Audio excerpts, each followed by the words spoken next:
Hello, everyone, and welcome to our webinar for this evening. I'm Kate Berardi. I work at WPSU along with Tamra here, who is also one of the co-hosts, and will be helping to monitor everything tonight. We're very excited to have with us Marisa, Vicere, and Turley from the Jana Marie Foundation, and they're going to speak with us about connections and helping kids through some of the challenges of these times. I would ask if you could keep your microphones muted for now. If you have a question, you can type it in the chat and I'll be monitoring it to make sure that nothing pressing comes up. Or also if you have a concern, like you can't hear or see something.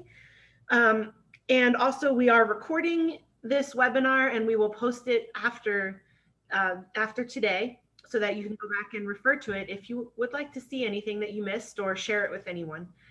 So with that said, I'm going to turn it over to Marisa and Allie. Thank you so much, and thank you for having us here this evening.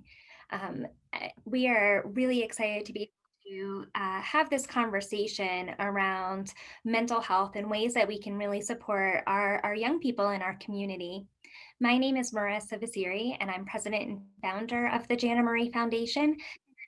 With me today is Turley, who is the program specialist here at Jana Marie Foundation and is also a middle school counselor. And so the organization was started in 2012 in memory of my sister, Jana. And what we do is we harness the power of creative expression and dialogue to spark conversations and build connections and really promote mental health and well-being among young people and their communities. And so during the presentation today, we'll talk a little bit about mental health and the definition of it and what we mean by it when we're talking about it. We're also going to look into the prevalence and the impact that a mental health concern or crisis can cause, and then also ways that we can really engage in conversations with our young people to make sure that they are feeling healthy, and if they're not, ways that we can really support them through that. At any point, if you do have any questions, please feel free to utilize that chat feature or raise your hand and we'll be happy to answer any questions. We'll also have time at the end of the presentation where we can go over that. And of course, we do invite you to turn on your cameras if you're comfortable. It's a great way to help us build community within these spaces. All right. So before we begin, we want to take a couple of minutes to watch a video. This video was created by Active Minds, which is an organization that really talks about mental health and wellness on college campuses. And so we'll take just a minute to watch it. These are humans, more specifically young humans. We believe their story matters. So during this global pandemic, we wanted to stop in and ask, what has this been like for you? It's really been sucky. It's definitely sucked. I can't complain. Yeah, of course it sucked. Yeah, that really sucked. A lot. I missed out on my whole tennis season, which I can't, that's not too bad. I used to, have a bunch of people come over and we would drink hot chocolate and watch Netflix together. This year we had jazz band for the first time in a long time. And so I had to miss on performing that for our concert. I miss hugging my friends. Now it's just the work and not any of the fun stuff. I've lost my senior year. I lost prom. Prom? That's something I missed. I'm not working my serving job anymore. I've had my good days and my bad days. Let's just say that. School has been weird. Finneytown High School has now become Finneytown Homeschool. I strongly dislike learning from home. I'll try to start schoolwork Monday through Fridays, check all the Google Classrooms and the Schoologies and the 13 different platforms that we use and figure out if there's a meeting. It's led to a lot of stress and anxiety.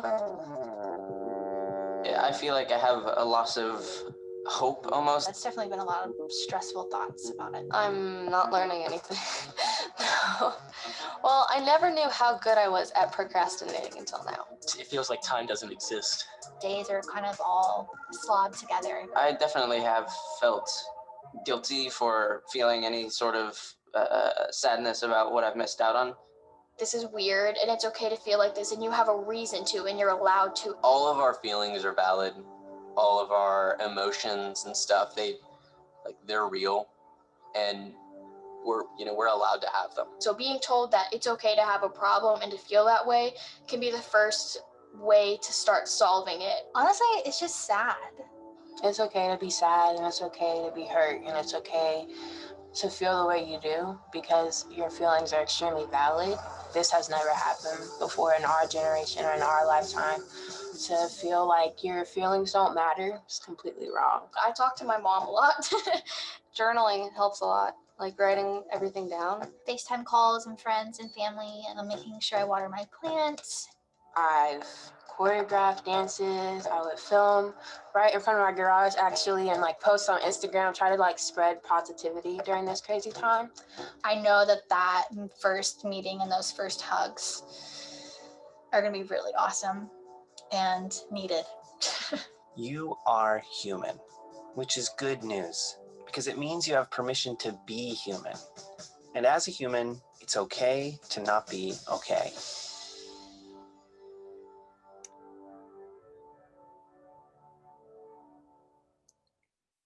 All right, so what are some thoughts on this video that we just watched?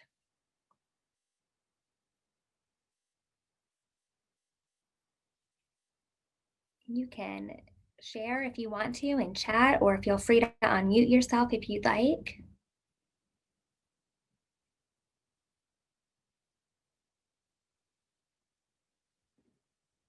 All right, really powerful. Universally, we're feeling these feelings too, absolutely. Yeah.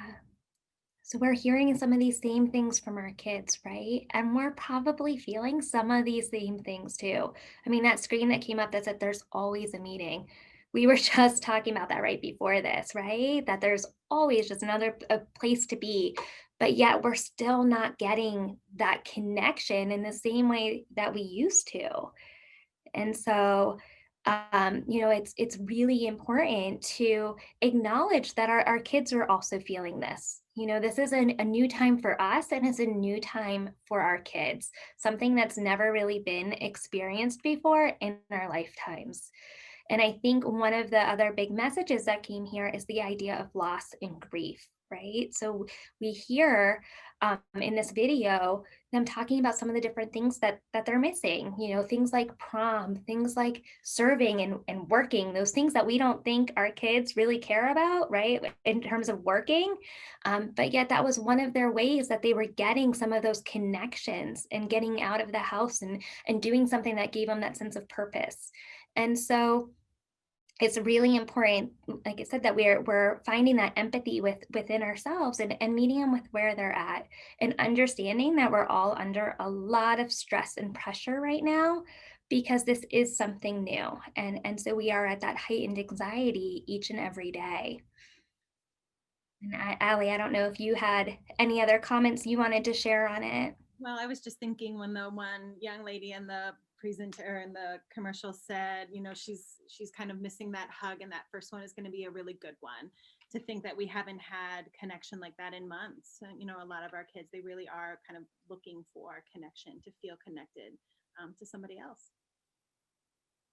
Yeah. And so we wanted to start today by just showing this and kind of framing our conversation. And so we've always needed to have these conversations around mental health and wellness, but especially during these times, it's important because we're all feeling, so many of these different things that we heard in that video. And so giving ourselves the space to be able to have those feelings and to also be comfortable in talking about, to set that example for our young people, and knowing that it's okay to feel this way. All right, so looking at what is mental health, right? We're always hearing this word out there right now. And having conversations about it, but really, what do we mean when we're talking about it? And so mental health is about the health of the mind. So it includes things like our thoughts and our feelings and our actions. And the World Health Organization defines it as a state of well-being in which the individual realizes their own abilities, can cope with the normal stresses of life, can work productively and fruitfully, and is able to make a contribution to his or her community. It's more than just having a mental illness. And I think sometimes when we talk about it, we see it more on that negative side. But just like our physical health, right, we can be on that spectrum for it. And so if we think about our physical health, right, we can feel good, and ready to take on the world and know that we're feeling healthy. And yet sometimes we may go to bed feeling okay and waking up with a scratchy throat or just feeling a little more drained than what we normally do. And when we start to feel that way, we know that there's things that we can do to help us start to feel better, right? These are the things that our parents have taught us or that we've found for ourselves that can work. So for me, it's drinking orange juice. I love getting to take a nap if I'm not feeling great, opening the windows, getting some fresh air. And I believe that those things help me. And you probably have your own routine when you feel like you're starting to get sick to help you get back to feeling better. And a lot of times those things work, right? And we're able to get back on that road of recovery and get back to feeling good. And sometimes though, we might start to feel even worse and we might need to take some time off of work. We might, miss school. We might just, really feel like we're just not making that recovery. And that's when we tend to reach out to the doctor and we go and they might tell us continue on that self-care. They may decide that we need some kind of intervention, antibiotics, something to help us get back onto that road. And we hope that works. And oftentimes it does, or we might need a little bit more intervention. And our mental health works that same way, right? So we can all be on the spectrum for it. And situations can cause us to shift in it, different experiences that we have, and sometimes for reasons that we don't know, we end up shifting a little bit. And we all have coping skills that we use to help us get back into feeling well, into that mental healthy state. And but sometimes we also need to reach out for somebody too. And so, we always want to really think about kind of that spectrum. And that's why it's so important to talk about our mental health so that we can identify when maybe we're shifting a little bit and we can reach out for those interventions or those treatments so we can get back to that road of recovery faster. So we talked about how it includes our thoughts, our feelings, and our actions. Our thoughts are those things that we think. They might be in the form of words, a voice, pictures, and they sometimes are automatic, right? They just kind of pop up into our mind. Our actions are our behaviors, the things that we do, our daily routines, the way we react to others around us. All of that kind of becomes our actions. And then our feelings can be pleasant or unpleasant. They're emotions and experiences that happen within ourselves. And all of these shape our mental health and well-being, right? So if we're not feeling mentally well, our thoughts tend to become more negative. We might change some of our different actions or have some different feelings that are more unpleasant. And so, that it might be when we start seeing some mental health challenges. A mental health challenge, it means that there's a major change in the person's normal way of thinking, feeling, or acting, right? So we're seeing changes in their behaviors. We're seeing changes in their mood or their emotions, and they might be feeling that internally too. It also interferes with the person's ability to live, laugh, love, and play, right? So it affects every aspect of our life. And it lasts longer than typical emotions. So, it's normal to feel sad at times. It's normal to feel anxious at times, right? But if we're seeing that those feelings are lasting longer than maybe, our typical emotions, then that might be a reason to reach out for some additional support or just to talk to somebody to see what might be going on. And when we're looking at mental health, it's important to have these conversations because we can see the prevalence of it. So 1 in 5 youth in the United States will experience a mental health challenge by the time they're 18. And 50% of all chronic cases for mental illness begin by age 14, and 3/4 begin by age 24. So that's right during our adolescent years into our college years. And we can think back to those times, and there's so many different things that are going on in the lives of our adolescents, right? And in general, it's normal to have some mood changes. It's normal to have changing friend groups and changes in appearances. So sometimes it can be difficult to figure out, what's that typical adolescent development and when it might be something more. And so some of those different things, we can kind of leave them in those buckets of feelings and thoughts and actions. So some of the feelings that we might see that are different are dramatic mood changes, right? So we said that mood changes are kind of common in those adolescent years. Our kids might go from being pretty happy to angry in the next minute, especially in today's world, where we're already kind of at that heightened state of anxiety because of COVID and the uncertainty that we've all been faced with. But if it seems really uncharacteristic for that individual, then we might want to ask some questions. Being irritable, angry, stressed, or more nervous than usual, once again, it's out of character for that individual. Feelings of hopelessness or helplessness, right? So hopelessness might be, sounding, it just doesn't matter anymore. Or they might not be making plans for a future, right? So it might be in high school, but not thinking about what's coming up next, whether that be going into the workforce or going to college. They might just be kind of only focused on today and not really seeing down the road. And then feelings of being trapped, right? So they might feel like there's no way out based on whatever experiences or situations that they're in at that moment.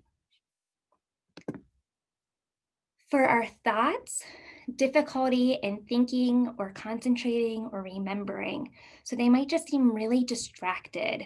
And sometimes that's typical, right? Like if we have a lot going on or we're running from meeting to meeting, it might get hard to sit there and to fully be focused on what's happening at that moment. But, if we start to see a pattern of that, then that could be concerning. Strange or unusual thoughts about the world. So something that seems, pretty out there for that individual. And then ongoing negative thoughts about themselves.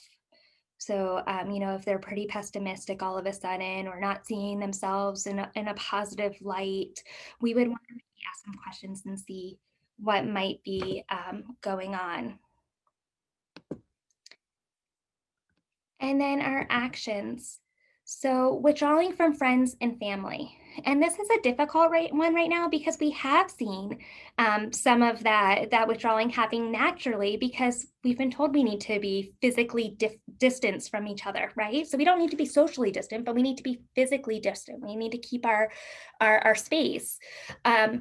But we can still connect, whether it be through Zoom or through texting, writing letters or notes to each other. And so if we're starting to see some of that really changing, withdrawing from activities that used to be enjoyable.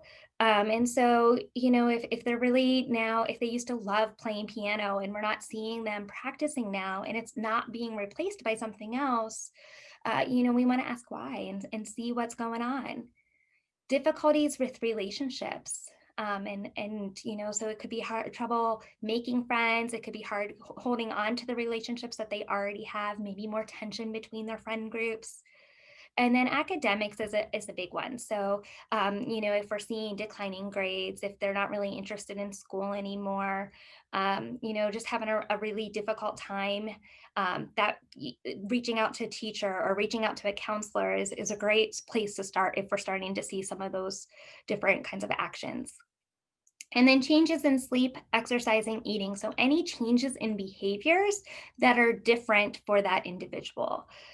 And then any time that our youth are using or increasing use of substances is a major reason to be concerned.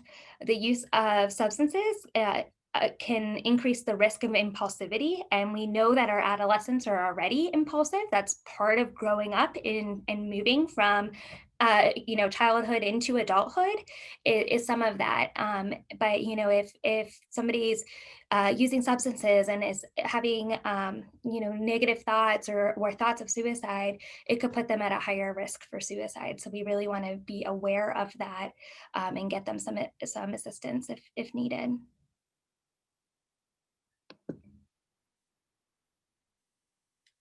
So Marisa really did a nice job of kind of framing this for us and really thinking about, feelings, thoughts, and behaviors and how that really impacts our mental health.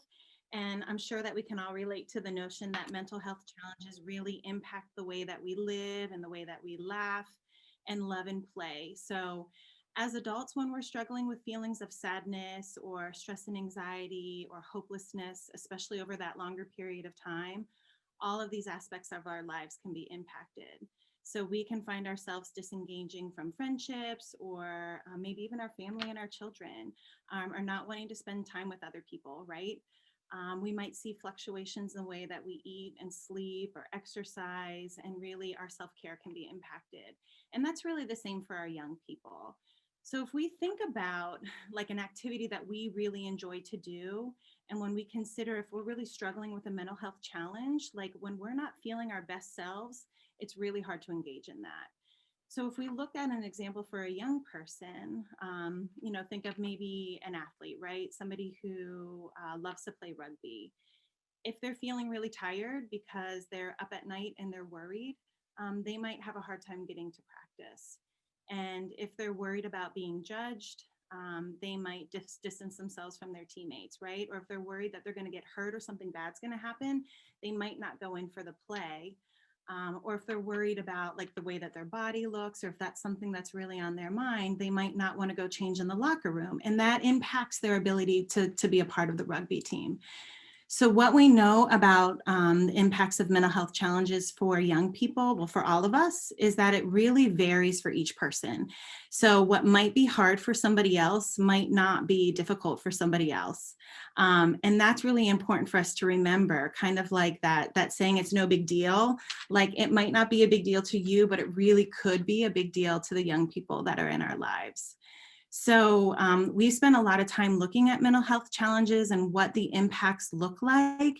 And if we start to notice changes, the changes that Marisa was talking about and how we live, love, laugh, and play, that's when we need to start taking an active role and really reaching out to our kids and our friends, right? And asking if we're okay. So we want to kind of talk about what that looks like as we're approaching conversations that might call for us to be a little bit more courageous. So the most important thing that we can do to reach out to our children is to come from this place of care and hope, right? So your connection with kids is really what is impactful. And when we are recognizing kind of emotional pain in other people, we can really offer hope and help to find release. And that's really powerful. And that's really important. And we might need to ask more than once or twice, and we might need to reach out to other people to help us support us in those moments. But that's kind of where we start. So for our young people, especially, doing something else while having conversations like this can be really helpful. So doing things like taking a walk or going for a drive can really help to take that spotlight off of our child and help them feel a little bit more comfortable in the moment. So when we talk about limiting distractions, that's more about things like, putting away our phones or closing the laptop screen, or if you have a home that's filled with other children, kind of finding space and time that you can really focus on the importance of the conversation and what's happening with your child in the moment. And being respectful is really about approaching your child with curiosity and love. And I kind of love this idea, right? Like we're not coming to our kids to accuse them that something is wrong with them or to be telling them how they feel. What we're really trying to do is connect with hope of understanding how they're feeling. So that's what we're looking for. We want to understand how they're feeling. And we can do that in a non-judgmental way. And when we come to these conversations with our kids in that non-judgmental way, it's really helpful for us Because then, sometimes when we're having these hard conversations, we jump to conclusions or we fill in blanks of the story. And that can come from a place of fear or a place of being uncomfortable. But if we can kind of come from that non-judgmental place, we can really listen to understand and think about how our kids are feeling. And then it's easier for us to stay out of judgment. Sometimes what our kids share with us can cause us to have a reaction or a response that triggers something in us. So it's really important to remember that and to really mentally prepare for where the conversation could go, right? Or where maybe the conversation won't go if that's concerning as well. So when we're aware of those limitations, like within ourselves, and when we're aware of the resources around us, the resources within our communities, our families, our schools, it can really help us to build that safety net around our family. So kind of thinking about these conversations and kind of like, how do we start that with our adolescents and young people? So for some people, talking about mental health with somebody can be really challenging. It's not something that we always do, and it can be really difficult, but it also can be like the best way to connect with somebody who's going through a difficult time. So on the screen, we have some kind of conversation starters here. And when we think about having these courageous conversations, there are some themes that kind of tend to come up. So you'll kind of notice here things like how you're noticing a change in behavior from your child. So you might say something like, it seems like you haven't been yourself lately. Are you doing okay? Or like a theme of wanting to make a connection with your child. So that could sound like, no matter what you're going through, I'll be here for you. So some of our families already have lines of communication established like this in our home. So it's part of your family routine. So if you were to say to your kid, like, hey, let's go for a ride, I'd like to talk, or, let's go for a walk, your kid might kind of already know that you're going to be checking in about feelings and things like that. And for other families, talking about feelings is really uncomfortable. And that's really okay, right? So the more we have conversations with our kids about feelings and thoughts and behaviors, the more it builds their social and emotional intelligence. And that really helps to support them in having conversations like this in the moment and in the future. So once we kind of put it out there to our kids that we're noticing that something's going on or that we're checking in about feelings, there are some tips that we can share about kind of how to keep that conversation going. Because once you kind of put it out there, there needs to be some follow-up, right? There needs to be some conversation with them. So I'm sure that you can remember, like if you think back to when you were a kid, I'm sure you can remember a time when your parent or an adult in your life kind of engaged in one of these courageous conversations. And based on those memories, I'm sure you can remember how comfortable or uncomfortable the adult was in that moment, right? So maybe they kind of got some bravery and asked you how things were going and you're like, nope, I'm good. And then they just walked away, right? And you're thinking, I'm glad they didn't ask. And maybe your parent was really thinking, I'm so glad that they said everything was okay. And that's kind of where it lasted or where it stayed. But maybe you've had the time where a friend of yours or maybe your parent when you were younger really checked in with you and connected with you in a way that you felt heard and supported. And my guess is if you've had one of these opportunities with a person, they were doing a lot of the things that we're talking about here, right? Like during the conversation, how was that person with you? So I wanted to share kind of a quick story. When I was in high school, my sophomore year, my mom needed to be in the hospital for an extended period of time. She was getting cancer treatment and my family notified the school so they knew what was going on. And, we're kind of doing this. I'm a sophomore, my brother was in college. And one of the most helpful and hopeful memories I have from this really hard time was from a really supportive teacher at State High at my school.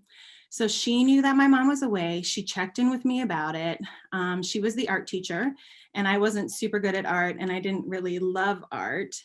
But what she did for me was just connect. She asked me how I was feeling. She offered the space of the room to come and be if I needed space, to talk, to not talk. you know, she didn't try to solve my struggles. She couldn't cure cancer, but she could really help support me through this time when, you know, my mom was away. And even, you know, 30 plus years later at this point, I still really remember how she made me feel, right? And she did that. She listened to me. She let me lead the conversation. She validated my feelings. She reinforced it with love, and she didn't try to solve any of my problems, right? She was really just there for me. And another piece of this that's really important is if we're worried about suicide, if when we're having these conversations with our kids and we're getting that feeling that, you know, this is bigger than this, you know, my kid is kind of talking about hurting themselves, right? We need to be asking the question about suicide, right? So that could sound like, you know, are you thinking about ending your life, or are you thinking about killing yourself? And when we're having these conversations with our kids and we're talking about things like suicide, it's really important to remember that we can't put the idea of suicide in somebody else's head, right? That idea is either there or it's not. And the Jana Marie Foundation offers a really good evidence-based program called QPR. It's Question, Persuade, Refer. And it really gives some good information and practice around how to ask this question. If somebody's thinking about killing themselves, how to help that person think about treatment and get that person to treatment, and then how to be a supportive person through that experience for them. So while we're kind of engaged in this conversation with young people, this is kind of a helpful way of being to help support them the best that we can. And so kind of when we're in those moments with young people, the words that we say really matter. And we have this kind of screen here that we love when we think about engaging with young people. And what's really nice about this is that the reframes that are offered here are really rooted in empathy. So empathy is the ability to feel with people, right? So the ability to be with somebody, to connect with how they're feeling, and to be in that experience with them. So, you know, when our teenagers share that they're experiencing heartache, can we first believe them that that's what they're feeling, right? And then tap into those times when we've experienced heartache, and then to sit with them in their feelings, right? So that makes me think about the video at the beginning of our, you know, talk tonight. If we respond to young people in the way that the purple column there kind of describes, right? They were kind of sharing their feelings about the pandemic. You know, those kind of responses would really shut down conversation, and it would be kind of quick to solve the problem. Or you might be giving advice like, you know, what they should do, right? Or even kind of silver lining it. So, you know, if you said it's really not that big of a deal, or it's that big of a deal, or it's, you know, it's for the best that you don't see your friends right now, right? That is just kind of a conversation stopper. But if we respond from a place like the green column, right, that's all about being curious and being supportive and wanting to engage in more conversation. So, you know, saying something like, wow, I can see that you're really hurting and that it's really hard for you to be disconnected from your friends. Tell me more about that, right? That really kind of opens up the door for conversation, and it lets kids feel, well, people in general feel really heard and connected with. And that's really kind of all about empathy. So after we have conversations like this, after we've been in it with our kids for a while, we can be feeling a lot of different emotions, right? So this could be a time to think about reaching out for professional help, as, you know, if needed. So if there's concerns about your child's mental health, right, what professional network can we tap into? So if this is a crisis moment, who do I need right here, right now, right? Do I need to be calling the police? Do I need to reach out to a crisis worker at like a place like the Center for Community Resources and kind of talk with a crisis counselor in the moment, because what's going on for my kid is really difficult right now. Or maybe it's kind of thinking about, if it's not that high risk of a moment, maybe it's thinking about calling around to some mental health counselors, right, in the community and getting on the wait list and asking for a consultation and talking with them. It could be reaching out to your primary care physician to have a consultation with them. It could be reaching out to your school counselor to just kind of ask some questions and gather some information and see, what are teachers seeing and what are other staff at the school recognizing with your child. So this is really about kind of taking the next step to gather some information and find support. Sometimes if, we're thinking about cultivating our own support network, sometimes it might be with, connecting with your children's friends, family, right? Helping to arrange things like a social outing. It might be connecting them with like a community group or a support group or a faith-based organization or one of our girls groups. That can really be helpful to help build those connections for our young people.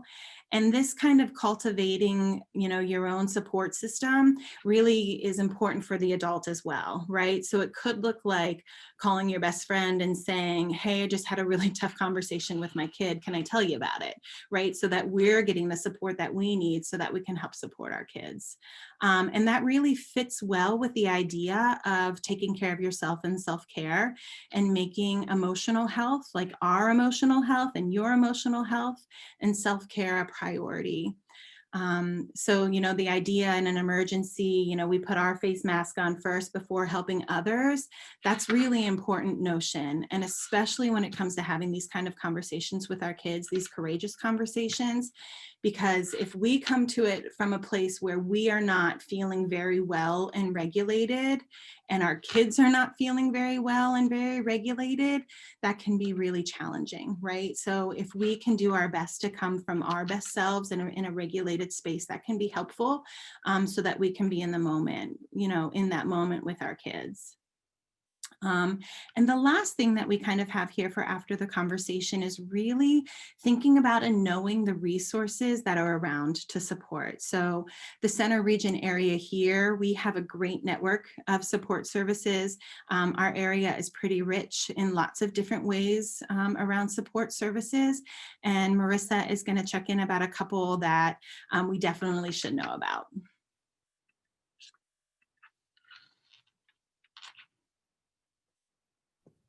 Sorry, having trouble unmuting there. So there's, as Ali was mentioning, there's a lot of really great resources in our community and beyond. And so we wanted to take this time to explain some of those different resources so that they're at your fingertips. The first one is the National Suicide Prevention Lifeline, 1-800-273-8255. This is a national hotline that anyone is able to call 24/7. And when you call them, there'll be a trained counselor on the other end of the phone who would be able to just lend an ear to listen, can do a risk assessment, and can offer that support and get help figure out the different resources that are available. You may have seen in the news that there's been some legislation that has been passed and that this will become a 3-digit number in the next couple of years. So it's going to be about 2022, I believe, until it gets fully implemented. But it will be turning into a 3-digit number, 988.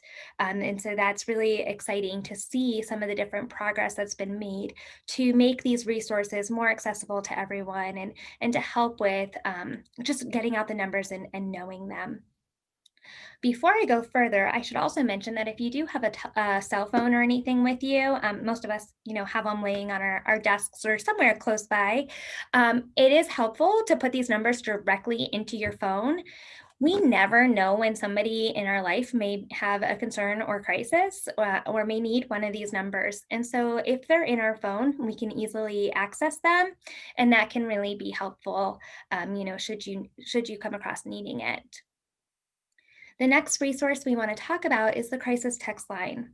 This is, we have found a really useful resource, especially for our younger generations, and also individuals who have English as a second language. And so how that works is you can text PA or any keyword to 741-741. And so just like the National Suicide Prevention Lifeline, a trained individual would be on the other end of the phone and would be able to have that conversation right over text messaging. The crisis text line does not need to be specific to suicide or mental health. So it could be any kind of challenge that anybody is facing, that they could really, reach out to that service. Center County Crisis Line used to be formerly known as Can Help.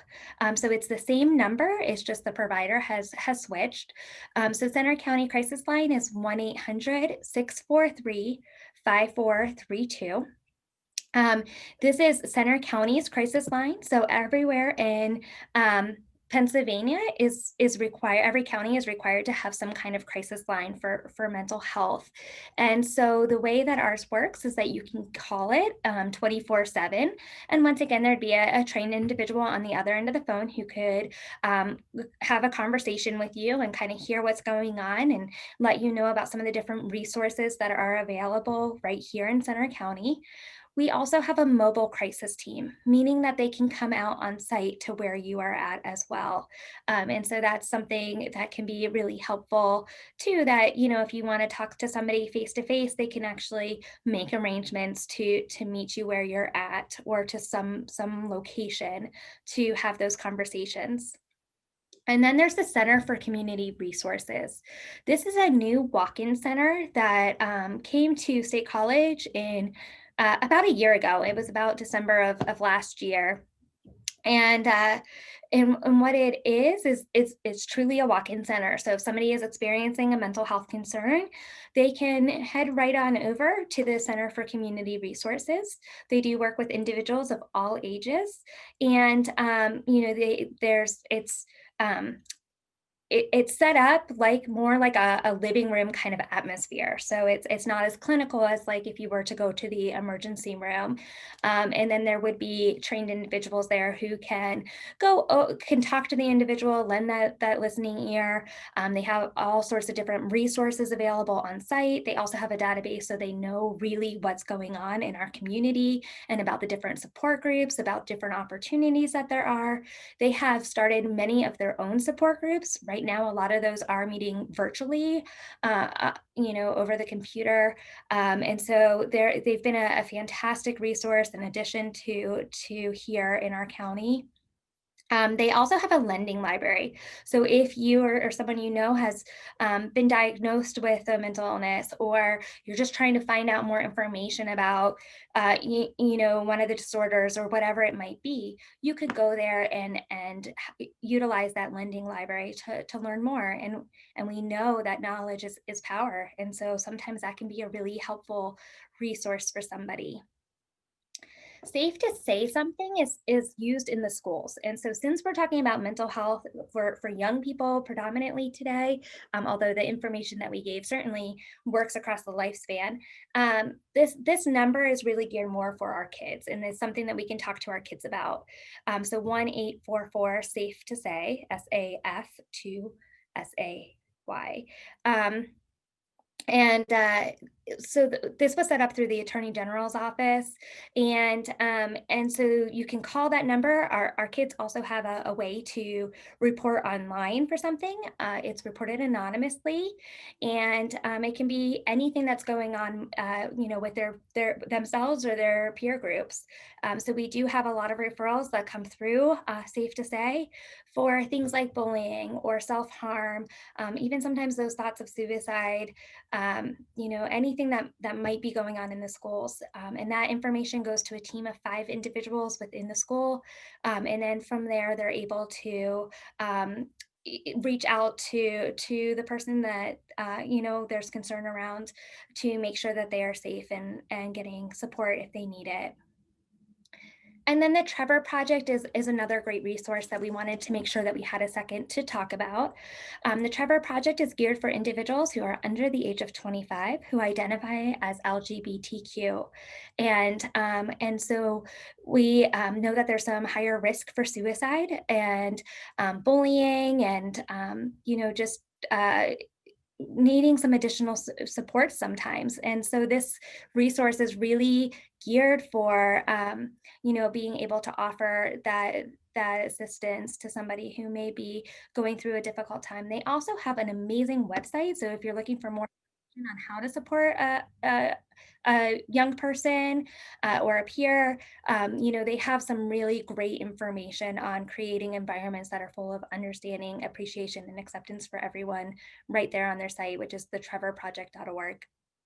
And so those are just some of the different resources. Of course, we can always call 911 as well. Over 300 of our first responders have gone through what is called crisis intervention team training. And so they get to take, over 40 hours of classwork to learn about mental health and ways to de-escalate situations. And many have gone through a youth module of that as well. And so, all these resources are really there to assist somebody.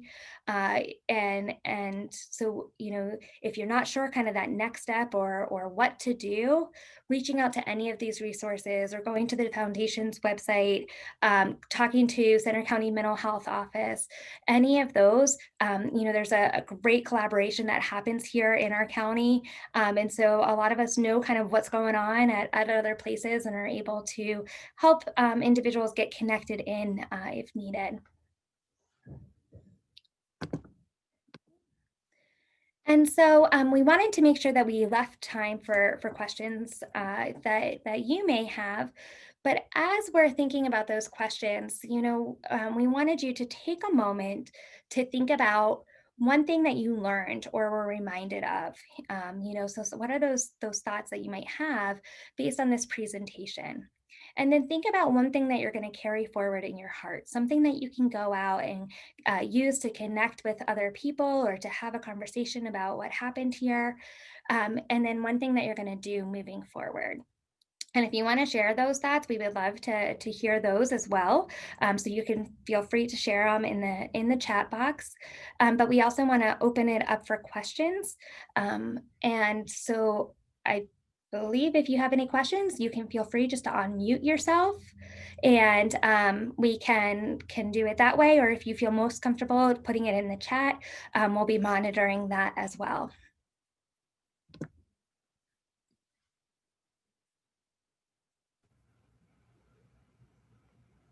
And just as we're waiting for people to type their questions or unmute, just thank you very much to both of you.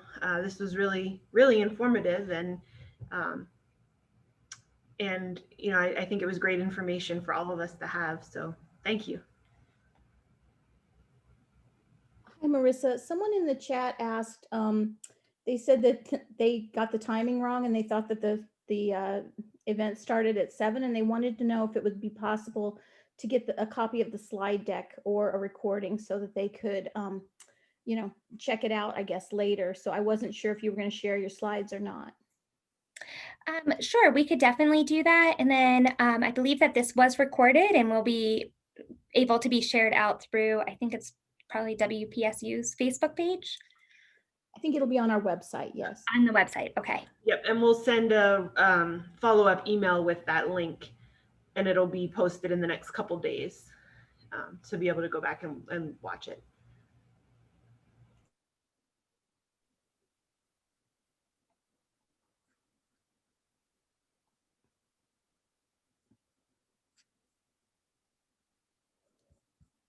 Marissa, what is your best recommendation if your kids are away at school? Like I have a daughter who's away at university, and I sometimes worry because, I don't hear from her for a few days, or if I do hear from her, she sounds really down, and there have been times where she's cried over the phone because of situations at school. And I feel kind of hopeless sometimes about how I can help her being so far away from her.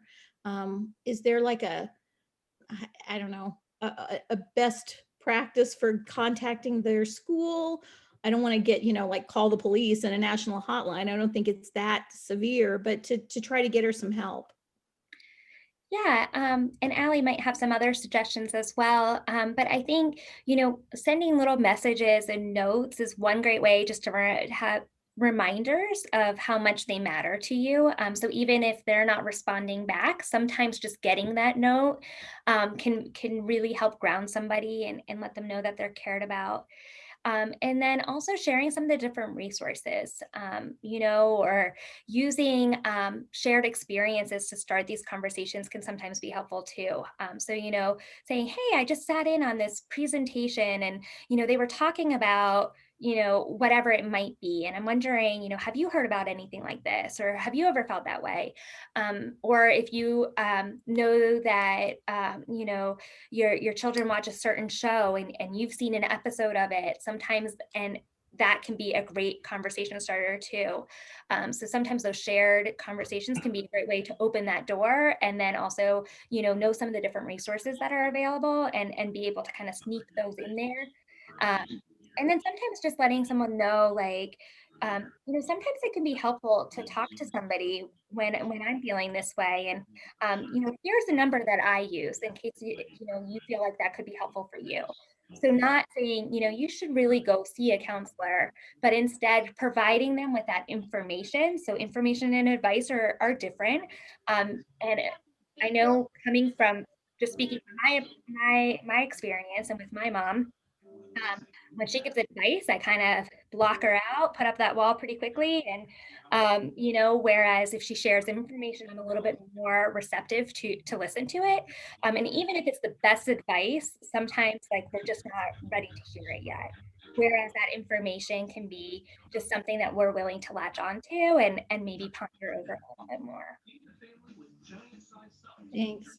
Yeah, and Leslie added something here too. Leslie, I was thinking about that as well, kind of looking and encouraging to kind of reach out to the support groups and support networks that are kind of established within, her community, right? So Leslie kind of shared here that there's a lot of virtual chats and things like that happening. I know Penn State is offering a lot of those things as well. So trying to kind of help build those connections within, her peer group as well.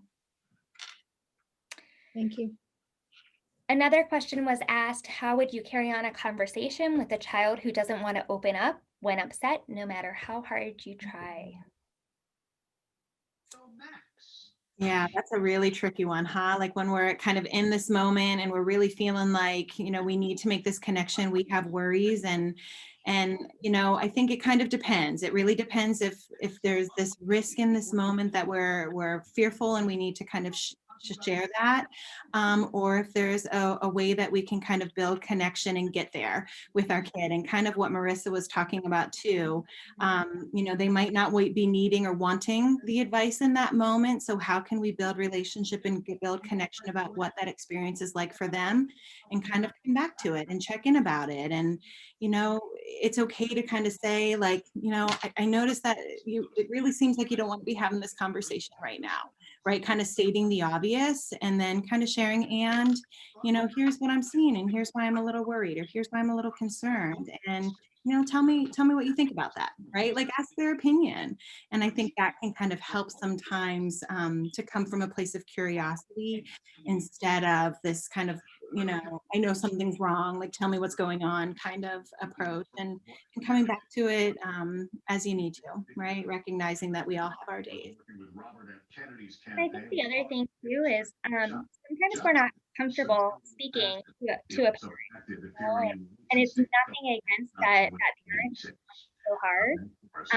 So I think it's sometimes asking too, I understand that you might not want to talk to me, but who's somebody that we could reach out to? Who might be something to and then they may be able to identify some other people that they would talk to. And sometimes, that works as another way to help them open up.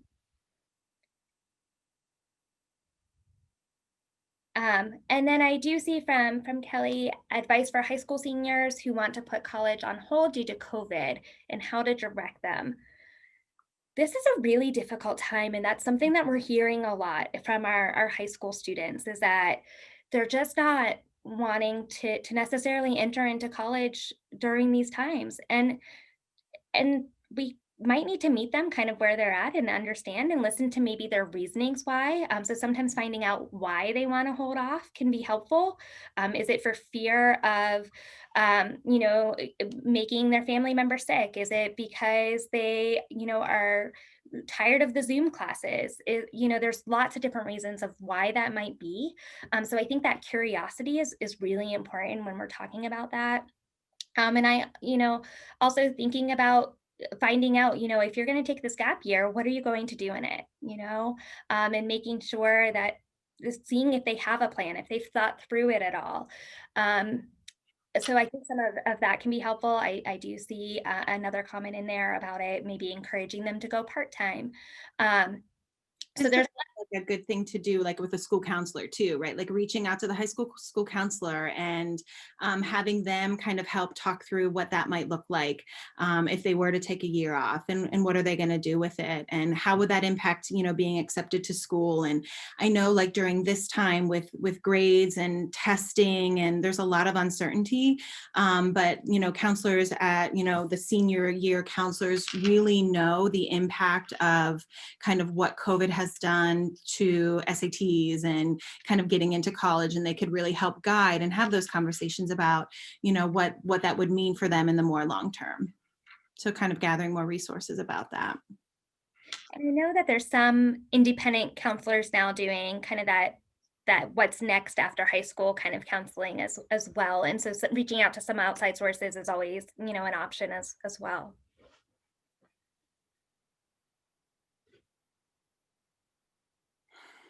Hopefully that answered your question a little bit.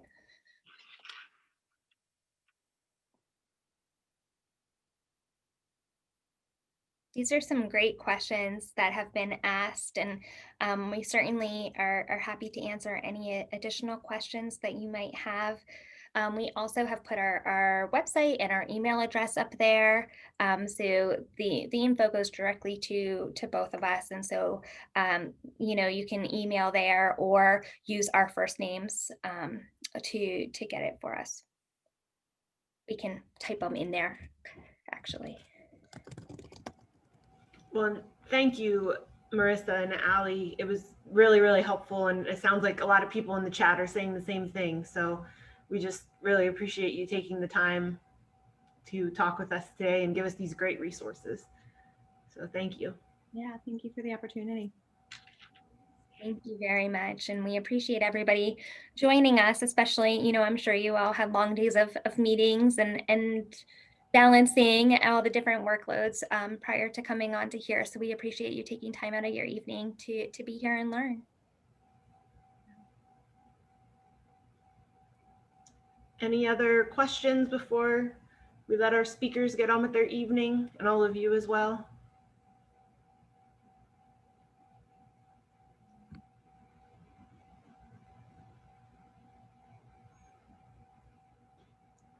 Looks like we're good. So we'll share, if you send me the slide deck, I can share it with the participants. And like I said, this will be posted within the next couple days on the WPSU website. So, thank you all for attending.